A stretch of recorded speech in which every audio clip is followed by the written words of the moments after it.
नवरात्र में पान का पत्ता कैसे आपको हर दुख, हर दरिद्रता, हर मुश्किल से निकाल सकता है, यही बता रहे हैं आज हमें पंडित सुरेश पांडे जी। अगर आपका बिजनेस में सफलता आपको नहीं मिल पा रही, पैसों से जुड़े कोई भी काम आपके नहीं बन पा रहे, तो इन परेशानियों से पान का पत्ता कैसे बाहर निकाल सकता है, आइए जानते हैं। बताएं पंडित जी। देखिए,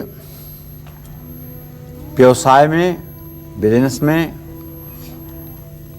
सफलता अगर चाहते हैं तो नवरात्र में माँ दुर्गा के मंदिर में मीठे पान के 9 बीड़े जरूर चढ़ाने चाहिए।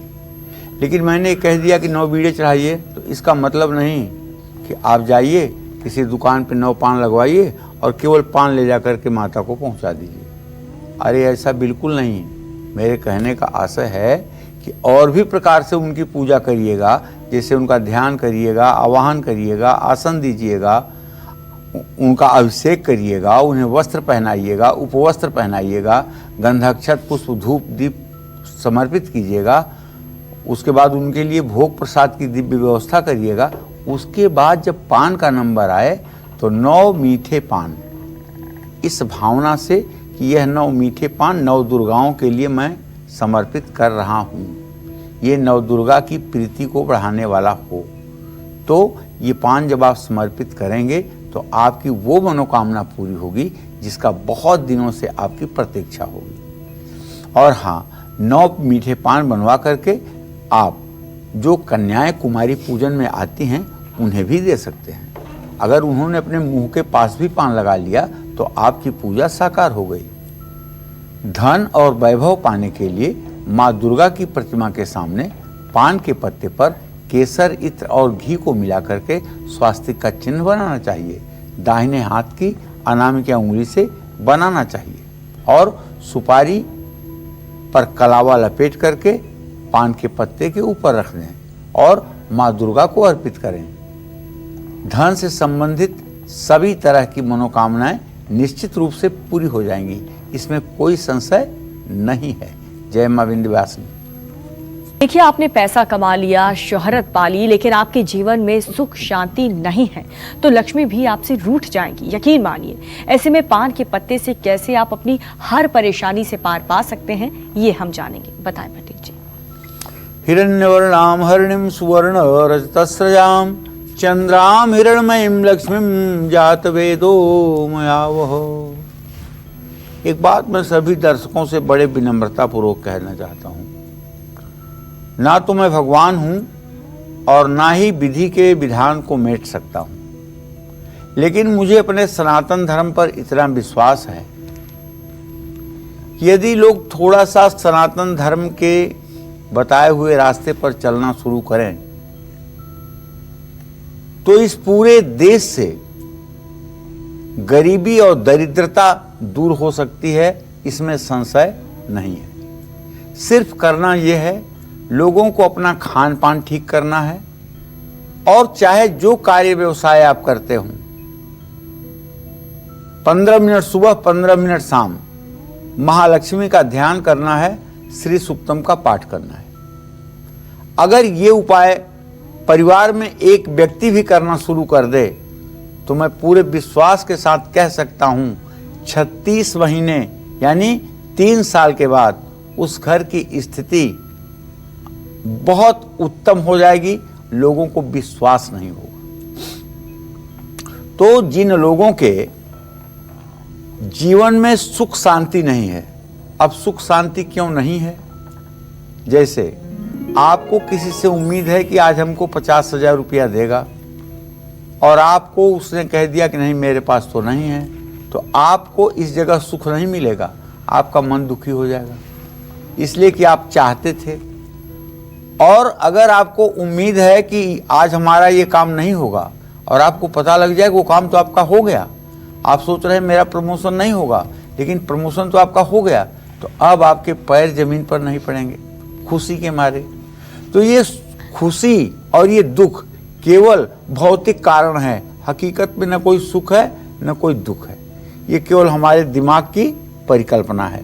जिसे पाकर हम खुश होते हैं उसे सुख मान लेते हैं, जिससे अलग होकर के वियोग में रहते हैं उसे दुख मान लेते हैं। सच ये है कि ना वो सुख था ना वो दुख था। ये हमारे मानसिक भावना की भ्रांति है। इसीलिए गीता में भगवान कृष्ण ने 100 जगह पर कम से कम अर्जुन से कहा है कि निर्द्वंदो, इन सुख दुख के द्वंद्वों से ऊपर उठ जाओ।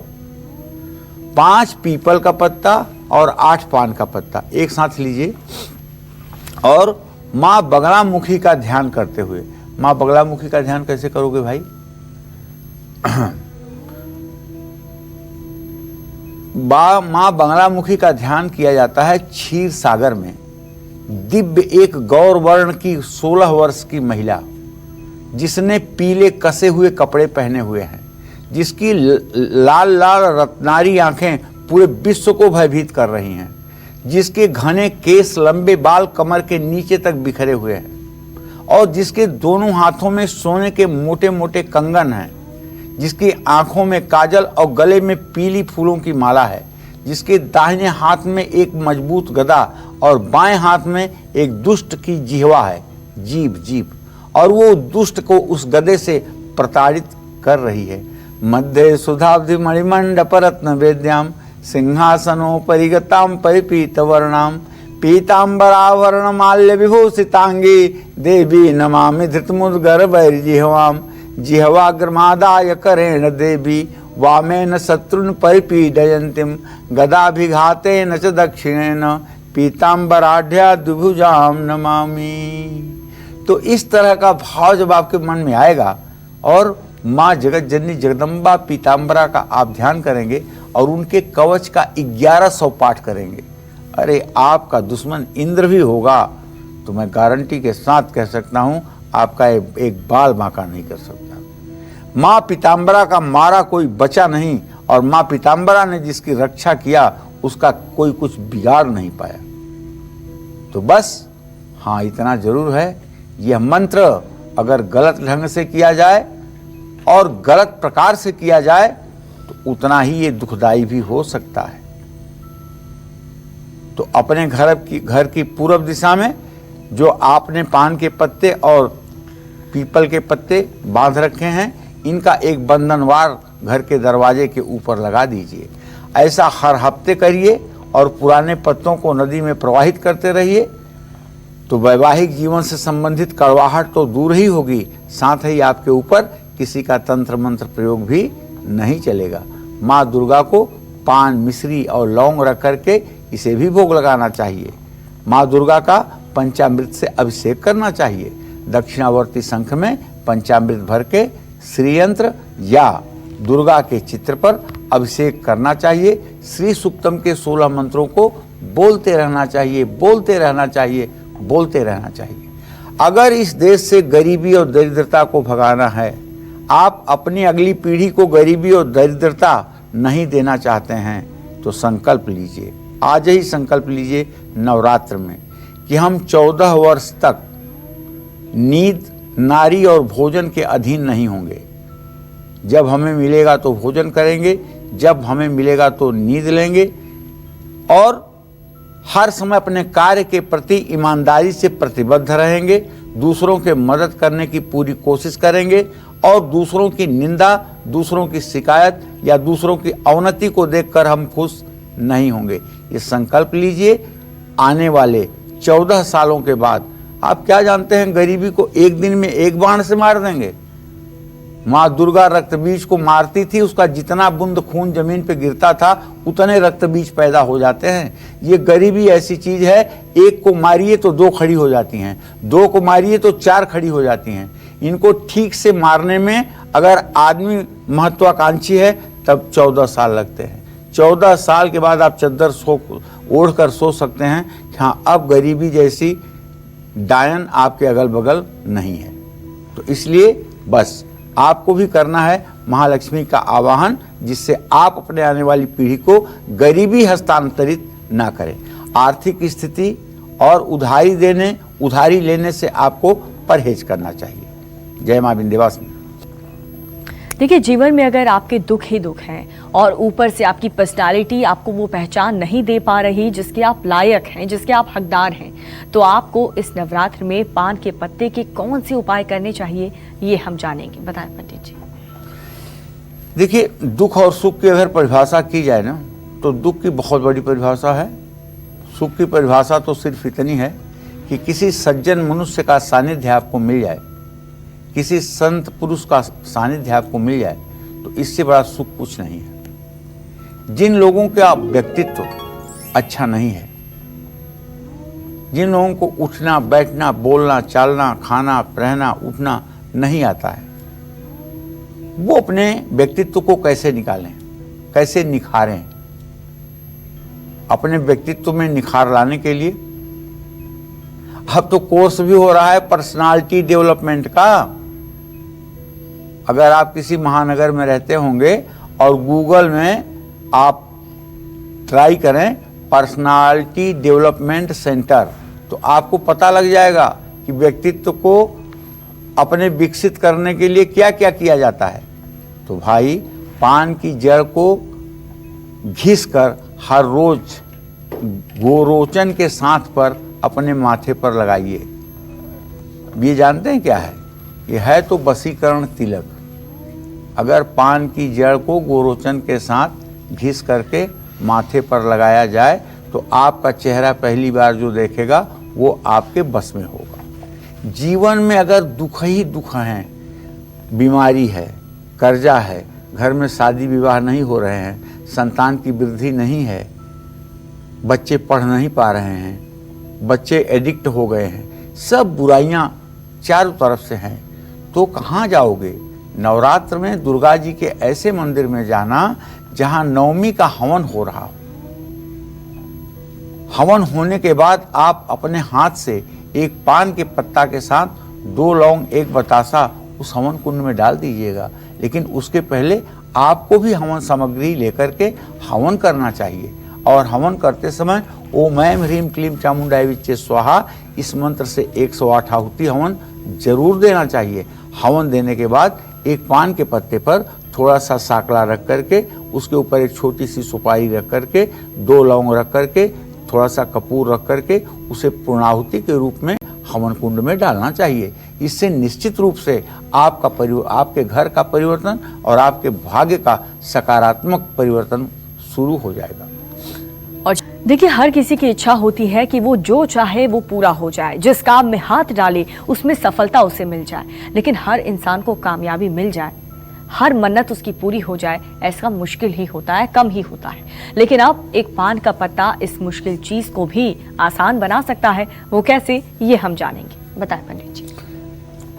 देखो दीपिका, सही बात यह है कि ये सूरज एक जैसी रोशनी पूरे विश्व पर डालता है, लेकिन इसी समय में कुछ लोग अपने भाग्य को चमका लेते हैं और कुछ लोग जहाँ के तहाँ पड़े होते हैं, और कुछ लोग ऐसी गलतियाँ कर बैठते हैं कि अपनी सुख भरी जिंदगी में आग लगा लेते हैं। बस फर्क इतना है कि किसी को समय को पहचानना आता है, किसी को समय को पहचानना नहीं आता है। आपकी भी कोई मनोकामना अगर अधूरी है, पूरी नहीं हो रही है, तो नवरात्र में आने वाले मंगलवार या शनिवार को हनुमान जी को पान का बीड़ा जरूर अर्पित करें। अब ये नहीं कि आप पान लगवा के पहुंच गए हनुमान जी के पास कि लीजिए हनुमान जी पान खाइए, पान खाइए, ऐसे नहीं। ये तो प्रोग्राम है, समय गिना हुआ है, इसलिए मेरे बताने में वो विस्तार नहीं हो पाता है। इसके लिए आपको करना है कि पुजारी जी को चमेली का तेल सिंदूर दे करके पहले लेप करवाइए, नया वस्त्र पहनवाइए, माला पहनवाइए। उसके बाद में बढ़िया लड्डू बूंदी के तुलसी के पत्ते से सजा कर ले जाइए, प्रसाद चढ़ाइए। उसके बाद एक गिलास में पानी रख करके आचमन करिए। उसके बाद पान का बीड़ा चढ़ाइए। तब देखिए हनुमान जी कैसे आपका हाथ पकड़ते हैं, तब देखिए हनुमान जी आपके कष्टों का कैसे निवारण करते हैं। इस पान में कत्था, गुलकंद, सौंफ, नारियल का बूरा आप डलवा सकते हैं। इस पान में चूना, तंबाकू और सुपारी नहीं होनी चाहिए।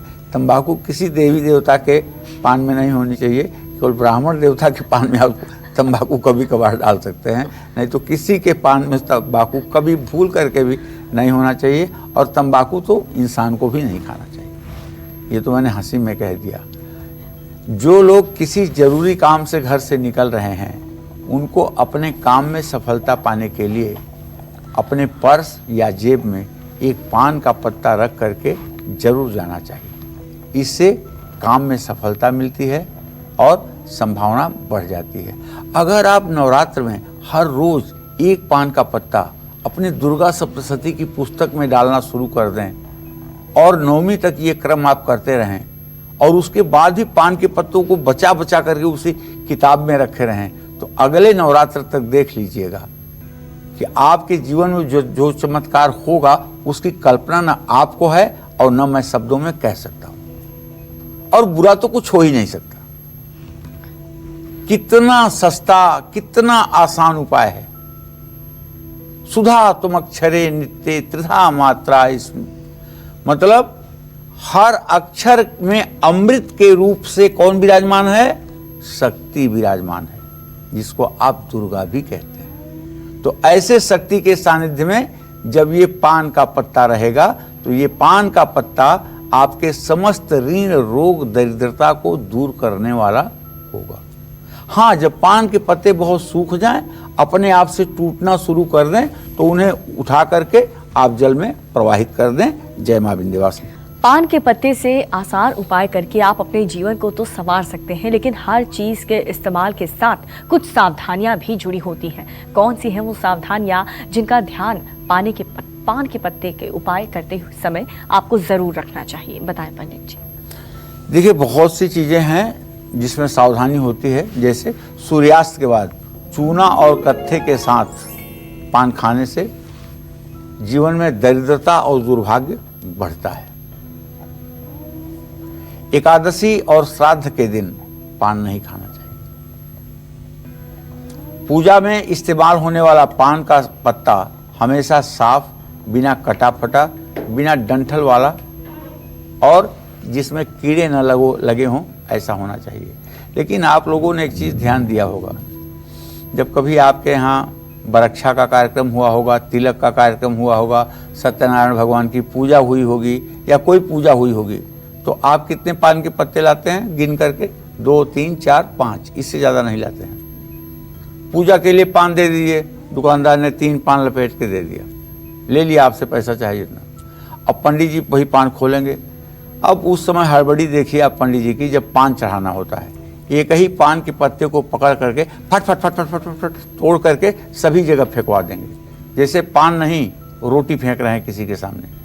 अरे ऐसा मत करो, जिंदगी भर दरिद्रता दूर नहीं होगी आपकी। अगर पान के पत्ते को नोच नोच करके इस तरह से देवताओं को समर्पित करोगे तो यजमान का तो कोई नुकसान नहीं होगा, लेकिन आप कान खोलकर सुन लीजिए, कभी सुख चैन की रोटी नहीं खा पाएंगे। एक पान है तो एक ही बार गणेश जी को उसको संपूर्ण रूप से अर्पित कीजिए।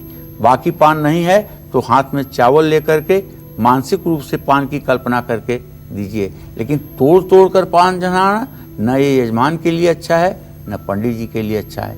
इस पर ध्यान देने की बहुत ज़रूरत है और इस सावधानी को अगर आपने अपना लिया तो आधी जंग आप जीत जाएंगे। क्या आपने अपने घर की मेन डोर या फिर मंदिर की घंटी पर गौर किया है? अगर नहीं तो जरूर करें, क्योंकि आपका गुड लक बढ़ा सकती है घर की घंटी। वो कैसे, आइए जानते हैं, बताएं। देखिए, मुख्य द्वार पर डोरवेल का ना होना एक बहुत बड़ा वास्तु दोष है। जब अतिथि आपके घर में आएंगे और हाथ से दरवाजा की कुंडी खटखटाएंगे या आवाज लगाकर आपको दरवाजा खोलने के लिए बुलाएंगे, तो इससे आपके घर के सभी लोगों के मन पर इसका नकारात्मक प्रभाव पड़ेगा। मुख्य द्वार पर लगी डोरवेल कभी भी खराब ना रखें। अपने पूजा घर में सुबह और शाम घंटी जरूर बजाएं। पूजा घर में घंटी बजाने से नेगेटिव एनर्जी समाप्त होती है। नमस्कार, मैं हूं मानक गुप्ता।